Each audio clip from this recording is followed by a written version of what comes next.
Hello students, मैं doctor Sunil Kushwaha.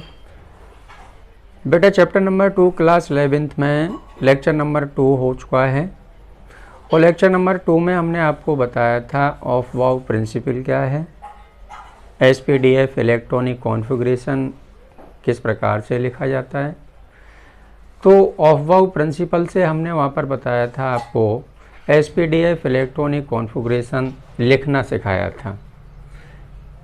लेकिन आज की जो क्लास है, आज की क्लास में ऑफ वाव प्रिंसिपल के बाद हम लेकर के टॉपिक चल रहे हैं N+L law.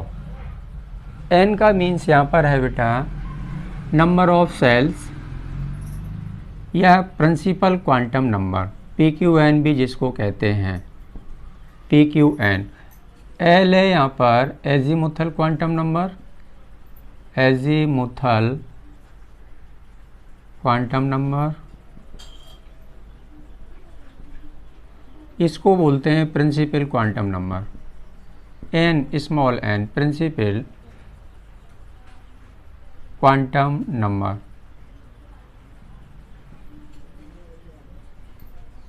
Principal quantum number.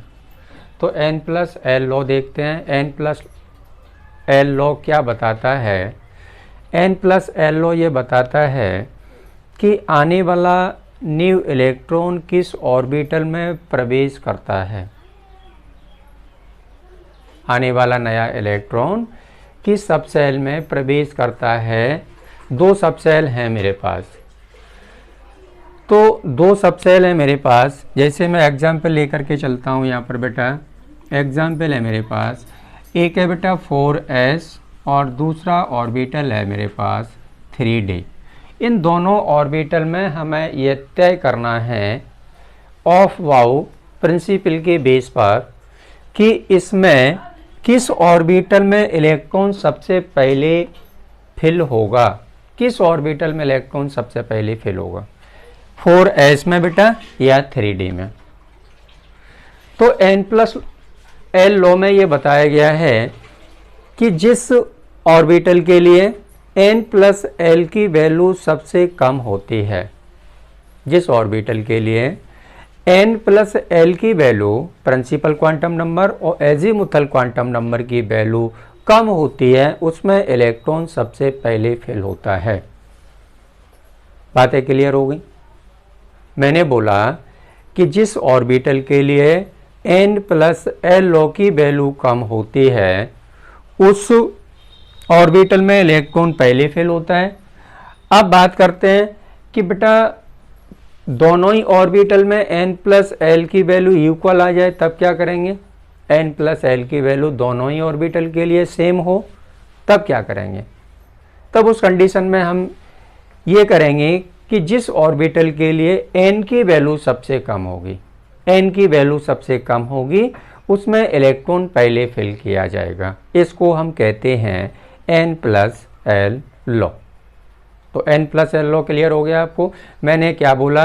मैंने ये बोला कि आने वाला नया इलेक्ट्रॉन उस सबसेल में प्रवेश करता है जिसके लिए N+L की वैल्यू सबसे कम होती है। यदि किसी कारणवश N+L की वैल्यू दोनों सबसेल के लिए इक्वल आती हैं, तब ऐसी स्थिति में इलेक्ट्रॉन उस सबसेल में प्रवेश करता है जिसके लिए N की वैल्यू सबसे कम होती है। इतनी बातें क्लियर हो गई। देखिए एग्जाम्पल से मैं बताता हूं आपको कि N+L की वैल्यू हम कैसे यहाँ पे कैलकुलेट करते हैं। तो बेटा मैंने बताया कि यहाँ पे जो ये नंबरिंग है, ये वाली नंबरिंग 4 है, ये 3 है, ये होता है बेटा सेल नंबर। ये होता है सेल नंबर जिसको हम कहते हैं प्रिंसिपल क्वांटम नंबर। आगे आने वाला टॉपिक है क्वांटम नंबर, उसमें हम 4 टाइप्स बताएंगे क्वांटम नंबर के और कैलकुलेट करना भी सिखाएंगे। लेकिन हल्का सा यहाँ एक वर्ड आया है क्वांटम नंबर, तो इस क्वांटम नंबर से रिलेटेड जानकारी मैं यही दे देता हूँ आपको कि ये जो नंबरिंग है इसको हम बोलते हैं बेटा PQN। PQN का मतलब प्रिंसिपल क्वांटम नंबर कहते हैं। ये भी बेटा PQN है, ठीक है ना, ये भी PQN है। अब देखो S और D, तो ये सारी डिटेल है वो क्वांटम नंबर में हम बताएंगे। यहाँ पर जितनी बातों की जरूरत है उतनी बातों को इस टॉपिक में एक्सप्लेन करेंगे। अब यहाँ पर बात आती है कि हमने n की वैल्यू तो दोनों ऑर्बिटल में पता कर ली कि 4s में और 3d में n की वैल्यू कितनी है। तो 4s में n की वैल्यू है बेटा 4, तो यहाँ पर स्मॉल n की वैल्यू होगी बेटा 4 और इसमें n की वैल्यू होगी बेटा 3। अब हमें यह पता करना है कि S सब सेल के लिए और D सब सेल के लिए L की वैल्यू क्या होती है। तो उसके लिए मैं इधर टेबल बना देता हूं, इधर लिख देता हूं मैं बेटा सब सेल S, P, D और F। ये तो हो गए आपके सब सेल। 4 सब सेल मैंने बताए थे आपको, सब सेल 4 होते हैं। Value of L, value of L, S के लिए वैल्यू होती है L की बेटा 0, P के लिए होती है बेटा 1, D के लिए होती है बेटा 2 और F के लिए होती है 3। L की वैल्यू S सब सेल के लिए 0, P के लिए 1, D के लिए 2 और F के लिए 3 होती है। तो यहाँ पर L की वैल्यू हम पता कर लेते हैं। देखो कौन सा सब सेल है, S है, तो L की वैल्यू क्या होगी बेटा 0 होगी। इसमें D के लिए L की वैल्यू क्या है, देखो D के लिए L की वैल्यू 2 है, तो यहाँ पर L इक्वल टू कितना हो गया 2। अब n प्लस एल लो यहाँ भी लगा दो, तो n plus L equal to n की वैल्यू हो गई 4 प्लस 0, 4 प्लस 0 तो 4 हो गया ना। अब देखो इसमें क्या करना है, ये वैल्यू आ गई आपकी 4, इसमें n प्लस एल लो लगा दो, तो n plus L equal to 3 plus n की वैल्यू 3 हो गई, l की वैल्यू कितनी है 2, तो टोटल कितना हुआ 5। यहाँ पर n प्लस एल की वैल्यू 4 है, यहाँ पर n प्लस एल की वैल्यू कितनी है 5। हमने रूल्स में क्या बताया था, हमने रूल्स में बताया था कि जिस सब सेल के लिए n प्लस एल की वैल्यू लोवेस्ट होती है, सबसे कम होती है, उसमें इलेक्ट्रॉन सबसे पहले फिल होता है। यह था आपका n प्लस एल लॉ। चलिए फर्स्ट एग्जाम्पल हो गया। अब सेकंड एग्जाम्पल देखते हैं हम। इसको नोट करते जाएं आप, कॉपी और पेन को बेटा साथ में लेकर के बैठें। कॉपी और पेन क्लास लेते समय कॉपी और पेन को साथ में लेकर के बैठें, कई बार बोल चुका हूं मैं। चलिए सेकंड एग्जाम्पल देखते हैं हम। ये सभी बच्चों ने कर लिया है ना। चलिए सेकंड एग्जाम्पल में, सेकंड एग्जाम्पल देखते हैं।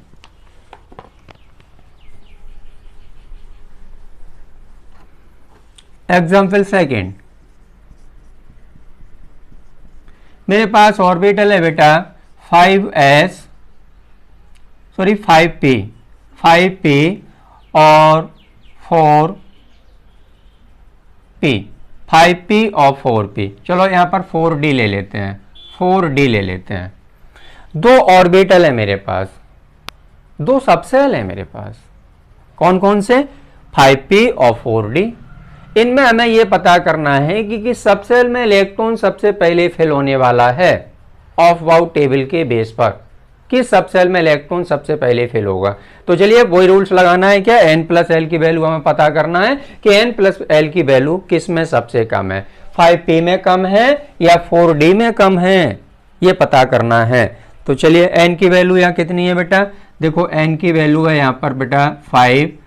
p सबसेल के लिए l की वैल्यू होती है बेटा कितनी, 1 होती है। ऐसे इधर लिख लो, n की वैल्यू कितनी है, यहाँ पर n की वैल्यू है बेटा 4। l की वैल्यू d सब सेल के लिए कितनी होती है, 2 होती है। तो यहाँ पर क्या हुआ, देखो 5, तो n plus L equal to 5 plus 1 equal to कितना हुआ, 6 हुआ। मैंने भी 1 मिनट पहले बात बोली थी कि यह दोनों ऑर्बिटल के लिए n प्लस एल की वैल्यू इक्वल आ जाए तो आने वाला न्यू इलेक्ट्रॉन्स उस सबसेल में प्रवेश करेगा, उस सबसेल में प्रवेश करेगा जिसके लिए n की वैल्यू सबसे कम होगी, n की वैल्यू सबसे कम होगी। तो चलिए इधर भी निकाल लेते हैं, n plus L equal to n की वैल्यू कितनी है 4, l की वैल्यू कितनी है 2, टोटल कितना हुआ 6 हुआ। अब यहाँ भी 6 है बेटा, यहाँ भी 6 है। अब ऐसी कंडीशन में हमें बताना है कि इलेक्ट्रॉन, न्यू इलेक्ट्रॉन्स है वो 5p में जाएगा या 4d में फिल होगा। तो n की वैल्यू सबसे कम किसके लिए है, 4d के लिए है। तो सबसे पहले इलेक्ट्रॉन किस में फिल होगा, 4d में फिल होगा। ये ऑप्शन राइट होगा, ठीक है ना। यानी इलेक्ट्रॉन किस में फिल होगा, इलेक्ट्रॉन फिल होगा बेटा 4d में। कैसी कंडीशन में, इस कंडीशन में कि यहाँ पर 4d के लिए भी n प्लस एल की वैल्यू 6 है और 5p में भी n प्लस एल की वैल्यू 6 है। तो ऐसी स्थिति में हम ये देखते हैं कि n की वैल्यू दोनों सब सेल में किसके लिए कम है। तो यहाँ पर n की वैल्यू 5 थी, यहाँ पर n की वैल्यू कितनी है, 4 है। तो बोलो क्लियर हो गया। n plus L law, example को नोट कर सकते हैं आप।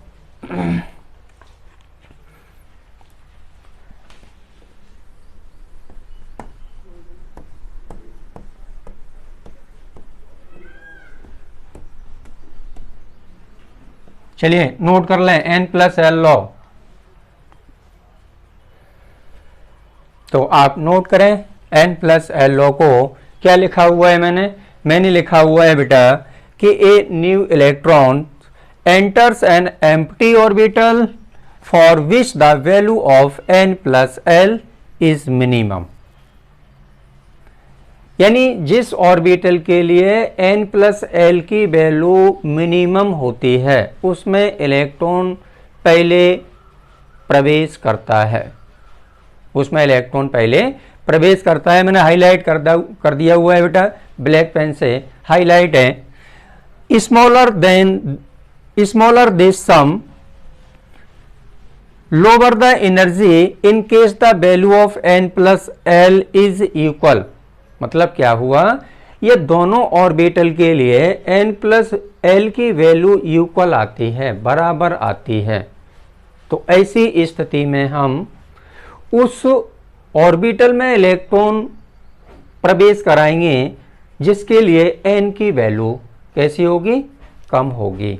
तो आगे लिखा हुआ है equal for two orbitals value of n plus L is equal for to orbital the one with lower value of n की वैल्यू जिस ऑर्बिटल के लिए कम होगी उन दोनों में से n की वैल्यू जिस ऑर्बिटल के लिए कम होगी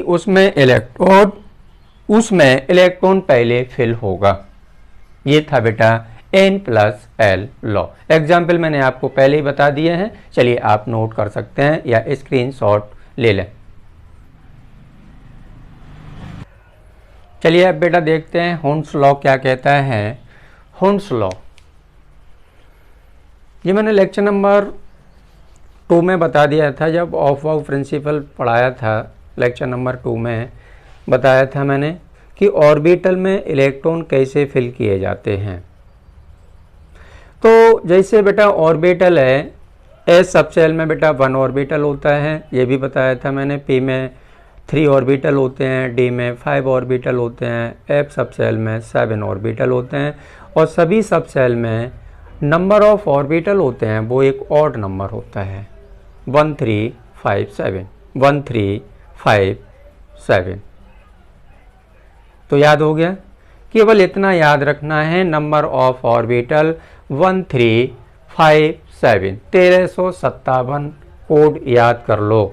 1357 ऑर्बिटल कोड याद कर सकते हो।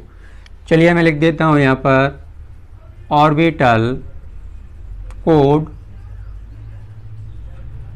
1 3 5 7। तो बेटा ये एस सब सेल में एक ऑर्बिटल, पी में बेटा 3, डी में 5 और एफ में 7। ये नंबर आप याद कर लें, ऑर्बिटल कोड याद कर लें 1357 1357। इसको याद रखेंगे आप तो आपको याद बना रहेगा कि किस ऑर्बिटल में किस सबसेल में कितने ऑर्बिटल होते हैं। और इन्हीं ऑर्बिटल्स पर आज हम चर्चा करने जा रहे हैं हुंस लॉ में। हुंस लॉ में यह बताया जाता है कि ऑर्बिटल्स में इलेक्ट्रॉन किस प्रकार से फिल किए जाते हैं। तो बेटा एग्जाम्पल देखना है। एग्जाम्पल है मेरे पास एस, पी, डी और एफ। चलिए 4 मैंने सब सेल ले लिए हैं, सब सेल है मेरे पास 4। तो इनको हम बोलते हैं बेटा सब सेल। इधर हम लिख देते हैं ऑर्बिटल। ऑर्बिटल हमने पहले बता दिए किस में कितने ऑर्बिटल होते हैं। देखो एस में बेटा 1 ऑर्बिटल होता है, पी में बेटा कितने ऑर्बिटल होते हैं, 3 होते हैं, 1357 लिखा हुआ है 3 होते हैं, डी में बेटा कितने होते हैं, 5 होते हैं क्योंकि 5 लिखा हुआ है, 3 4 5। एफ में कितने होते हैं, 7 होते हैं, एफ में 7 क्योंकि 7 लिखा हुआ है एफ के ऊपर। 2 3 4 5 6 और 7। चलिए इसमें इलेक्ट्रॉन है बेटा 2, इसमें 6, इसमें 10 है, इसमें 14 है, इसमें 14 है। किस तरीके से इलेक्ट्रॉन को हमें फिल करना है वो देखना है। तो हुंड रूल ये कहता है बेटा कि सबसे पहले प्रत्येक ऑर्बिटल में एक एक इलेक्ट्रॉन को फिल करना होता है। हुंड रूल कहता है कि सबसे पहले प्रत्येक ऑर्बिटल में एक एक इलेक्ट्रॉन को फिल करना होता है। यदि इलेक्ट्रॉन शेष बचते हैं तो स्टार्टिंग से हमें उनकी पेयरिंग करनी होती है, उनका जोड़ा बनाना होता है। बात क्लियर हो रही होगी। तो सबसे पहले प्रत्येक कॉलम में आप एक एक इलेक्ट्रॉन को फिल करेंगे। उसके बाद यदि इलेक्ट्रॉन शेष बचते हैं तो स्टार्टिंग से जो फर्स्ट इलेक्ट्रॉन जहां आपने फिल किया था वहीं से आपको फिर पेयरिंग करनी है, जोड़ा बनाना है। लेकिन इलेक्ट्रॉन फिल करते समय यह ध्यान रखना है कि फर्स्ट इलेक्ट्रॉन की डायरेक्शन क्लॉकवाइज है तो सेकंड इलेक्ट्रॉन की जो डायरेक्शन होगी वो एंटी क्लॉकवाइज होगी। तो एक इलेक्ट्रॉन क्लॉकवाइज डायरेक्शन में होगा और एक इलेक्ट्रॉन बेटा एंटी क्लॉकवाइज डायरेक्शन में होगा। दोनों इलेक्ट्रॉन की जो डायरेक्शन है वो सेम नहीं करनी है। इलेक्ट्रॉन को फिल करते समय ये ध्यान रखना है। चलिए मैं आपके सामने कर रहा हूँ किस तरीके से करना है। तो बेटा एस सब सेल में देखो, एस सब सेल में 2 इलेक्ट्रॉन है, ऑर्बिटल है हमारे पास 1। तो आप चक्कर में पड़ गए कि भैया ऑर्बिटल 1 है, इलेक्ट्रॉन 2 है, तो कैसे फिल किए जाएंगे। अरे कुछ नहीं करना है, सबसे पहले इलेक्ट्रॉन 1 फिल कर दो। 1 फिल कर दिया, जिसकी डायरेक्शन किधर कर दी मैंने, अप कर दी, यानी ऊपर की साइड कर दी है। अब से एक इलेक्ट्रॉन बचा है यहाँ पर, तो ये भी इलेक्ट्रॉन हमें इसी में फिल करना है। तो इस सेकंड वाले इलेक्ट्रॉन की जो डायरेक्शन है वो हमने नीचे कर दी। तो इस वाली डायरेक्शन को ऊपर वाली को कहते हैं क्लॉकवाइज और नीचे वाली को बोलते हैं बेटा एंटी क्लॉकवाइज।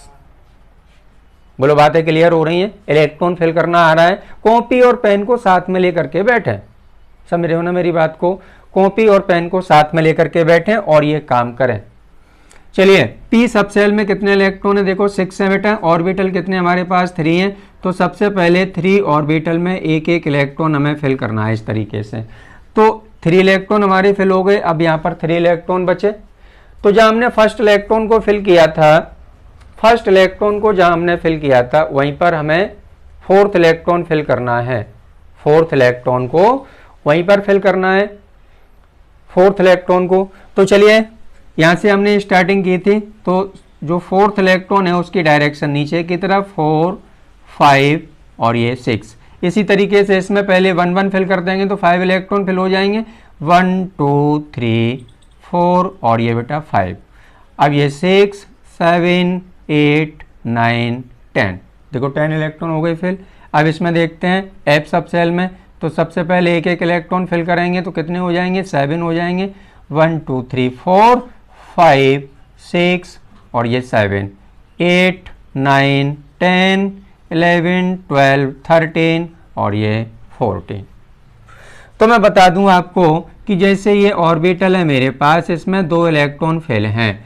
तो ये वाला जो इलेक्ट्रॉन है इसकी डायरेक्शन है क्लॉकवाइज, इसकी डायरेक्शन को कहते हैं, इसकी डायरेक्शन है क्लॉकवाइज।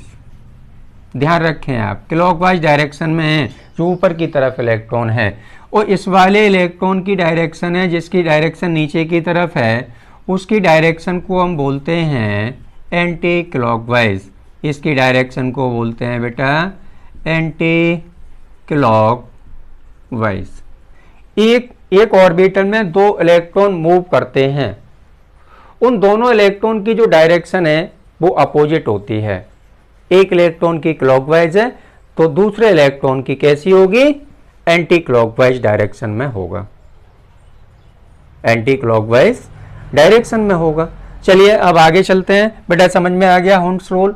तो सबसे पहले क्या बोला, हुंड्स रूल ये कहता है कि किसी भी सब सेल का जो ऑर्बिटल होता है उस ऑर्बिटल में पहले 1 1 इलेक्ट्रॉन फिल करना है, उसके बाद यदि इलेक्ट्रॉन बचता है तो उस इलेक्ट्रॉन की पेयरिंग करनी है। बस यही होल्ड्स रूल है। चलिए नोट कर लें आप इसको। चलिए स्टूडेंट आगे नेक्स्ट टॉपिक देखते हैं बेटा, क्वांटम नंबर्स। क्वांटम नंबर्स क्या होता है, काफ़ी इम्पोर्टेंट टॉपिक है क्वांटम नंबर।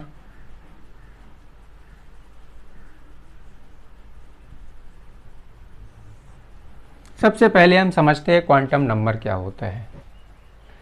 किसी एटम के अंदर, डिफाइन को समझें आप, किसी एटम के अंदर इलेक्ट्रॉन की सही सही पोजीशन जानने के लिए जिन नंबर्स की ज़रूरत होती है, किसी एटम के अंदर इलेक्ट्रॉन की सही सही स्थिति जानने के लिए जिन नंबर्स की ज़रूरत होती है उन्हें हम क्वांटम नंबर्स कहते हैं। क्वांटम नंबर्स बेटा 4 टाइप्स की होती हैं। फर्स्ट नंबर है प्रिंसिपल क्वांटम नंबर, जिसको हम PQN कहते हैं और सेल नंबर भी कहते हैं। प्रिंसिपल क्वांटम नंबर भी कहते हैं और उसको सेल भी कहते हैं, सेल भी कहते हैं। एनर्जी लेवल भी उसी को कहते हैं।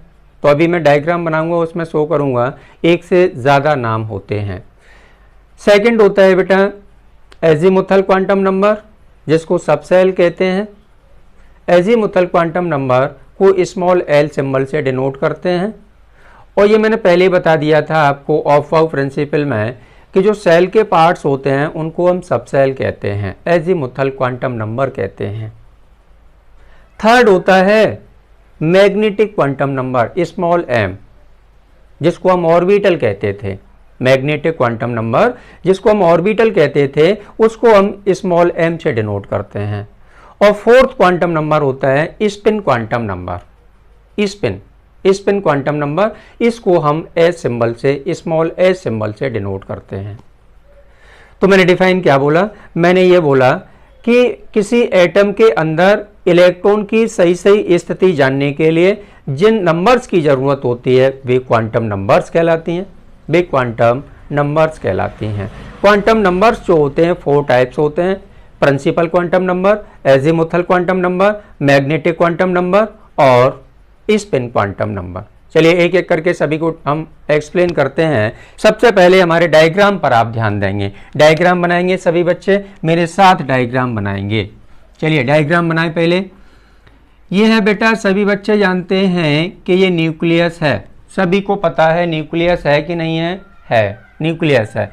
न्यूक्लियस के चारों तरफ क्या होता है, न्यूक्लियस के चारों तरफ होती हैं बेटा सेल, जिसको हमने क्या बोला, एनर्जी लेवल बोला। सेल को क्या बोलते हैं, एनर्जी लेवल बोलते हैं। चलिए 4 सेल्स मैंने आपके सामने ये बनाई, 4 सेल्स।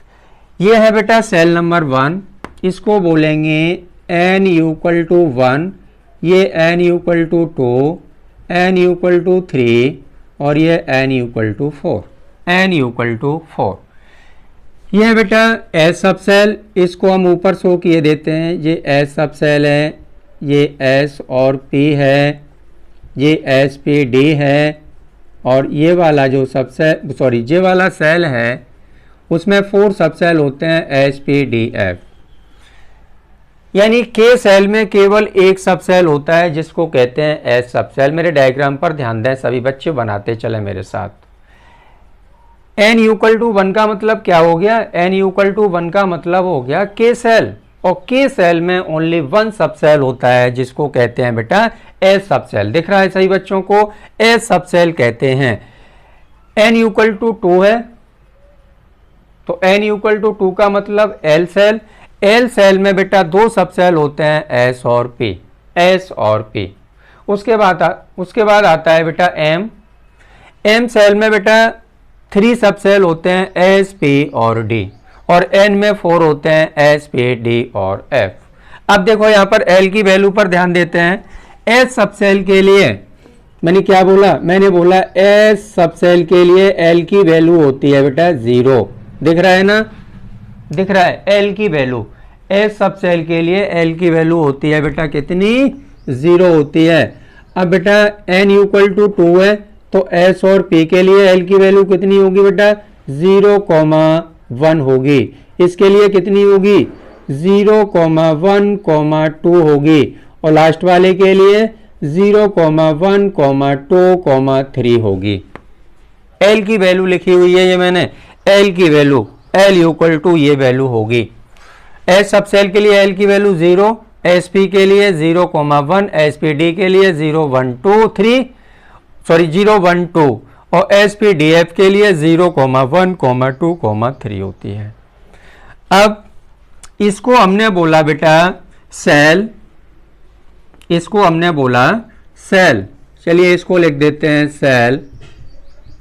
और बेटा इसको क्या कहते हैं एनर्जी लेवल कहते हैं, दिख रहा है ना, एनर्जी लेवल कहते हैं, दिख रहा है। चलिए बहुत अच्छे, एनर्जी लेवल कहते हैं। और बेटा इसको ऑर्बिट भी कहते हैं, और ऑर्बिट, बहुत सारे नाम हो गए और करके। और इसको क्या कहेंगे, इसको कहेंगे बेटा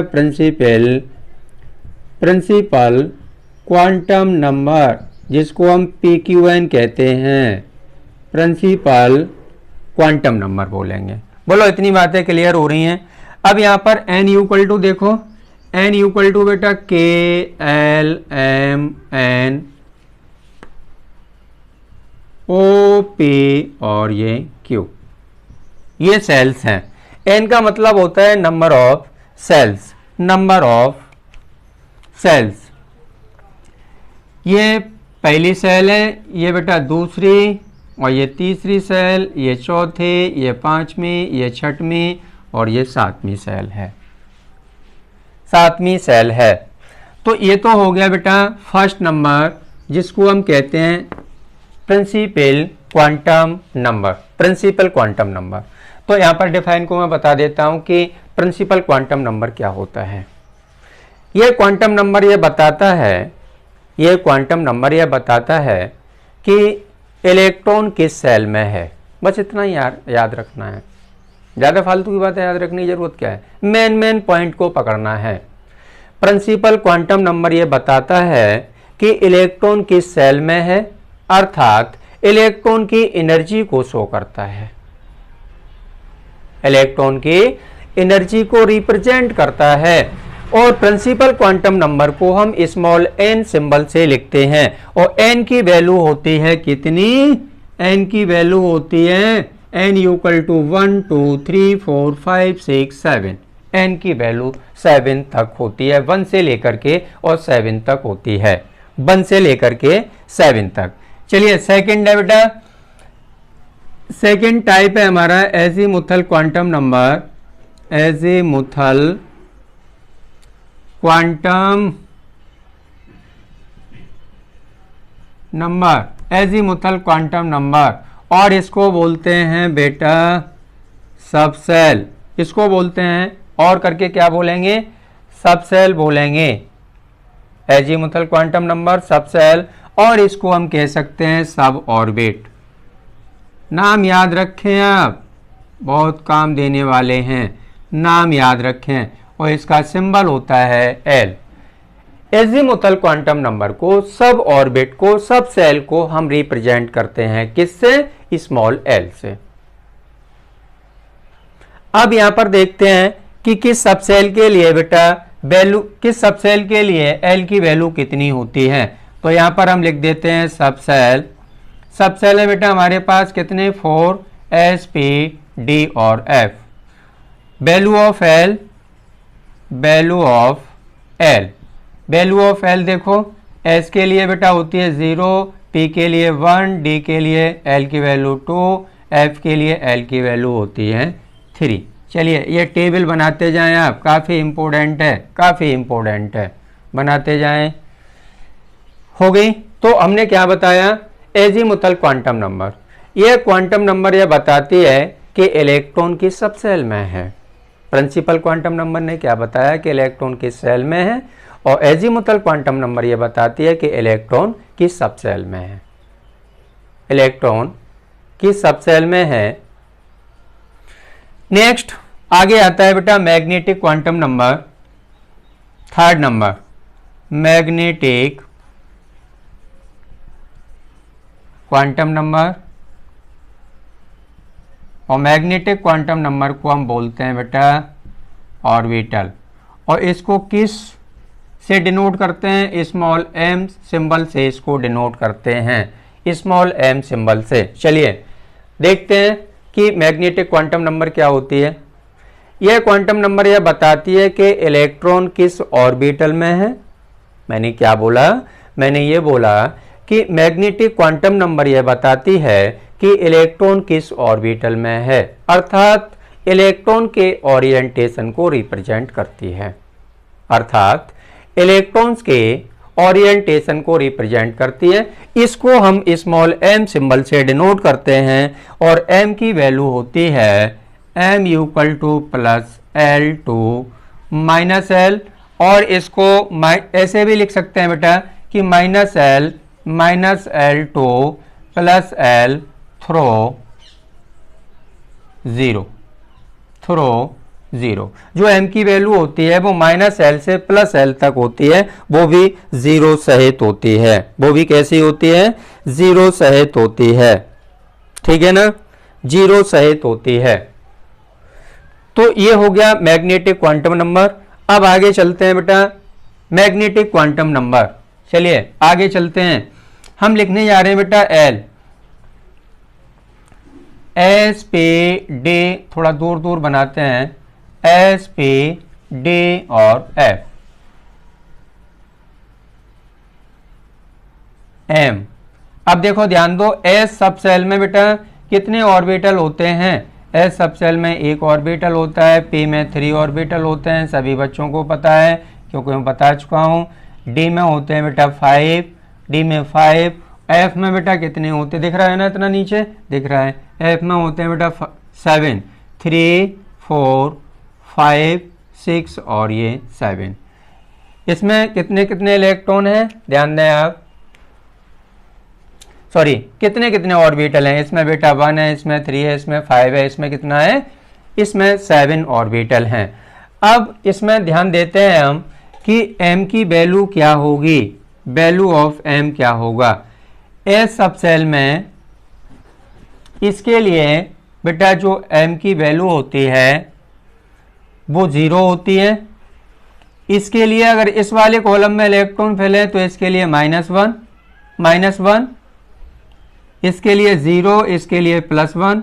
इसमें इलेक्ट्रॉन अगर फैले तो क्या वैल्यू होगी? टेबल बना लेंगे आप, काफ़ी इंपॉर्टेंट है, न्यूमेरिकल करने में बहुत मदद देगी है, ठीक है ना, न्यूमेरिकल्स में काफ़ी मदद देने वाली है ये टेबल न्यूमेरिकल में काफ़ी मदद देगी आपको। देखो इसके लिए L की वैल्यू क्या होती है, यहाँ पर और लिख देता हूँ मैंने बोला कि यहाँ पर इसके लिए L की वैल्यू 0, इसके लिए 1, इसके लिए 2 और इसके लिए कितनी होती है? 3 होती है। तो यहाँ पर 1 से स्टार्ट करते हैं, तो -1, 0, +1। यहाँ पर D के लिए L की वैल्यू हमारी 2, तो यहाँ पर 2 से स्टार्ट करेंगे। पहले कॉलम के लिए -2, फिर बेटा -1, फिर 0, फिर +1, फिर +2। जहाँ से डिक्रीज होते हैं वहीं से बेटा इंक्रीज होना पड़ता है, जहाँ से डिक्रीज होते हैं कम करते हैं वहीं से हमें बढ़ना पड़ता है। इसमें देखो -3, -2, -1, 0, +1, +2, +3। चलिए हो गई। नेक्स्ट है बेटा, इसको नोट करते जाएं आप फटाफट। स्पिन क्वांटम नंबर और बता देता हूं मैं आपको, स्पिन क्वांटम नंबर। चलिए यहाँ बता देते हैं। 4th नंबर है, मार्कर नहीं चल रहा है, क्या बात है। 4th है बेटा spin quantum number, spin quantum number. यह क्वांटम नंबर यह बताती है कि इलेक्ट्रॉन किस स्पिन में है, अर्थात क्लॉकवाइज डायरेक्शन में है या एंटी क्लॉकवाइज डायरेक्शन में है। तो इसे बेटा स्मॉल s सिंबल से हम डिनोट करते हैं स्पिन ऑफ इलेक्ट्रॉन। ये बताती है स्पिन ऑफ इलेक्ट्रॉन, इलेक्ट्रॉन की स्पिन को बताती है स्पिन क्वांटम नंबर। तो चलिए आज की क्लास को बेटा यहीं समाप्त करते हैं। क्लास लेने के लिए थैंक यू। इस वर्क को आप नोट कर लें और इसके न्यूमेरिकल्स मैं आपको कराऊंगा नेक्स्ट लेक्चर में। तो आज की क्लास यहीं समाप्त करते हैं। थैंक यू, धन्यवाद।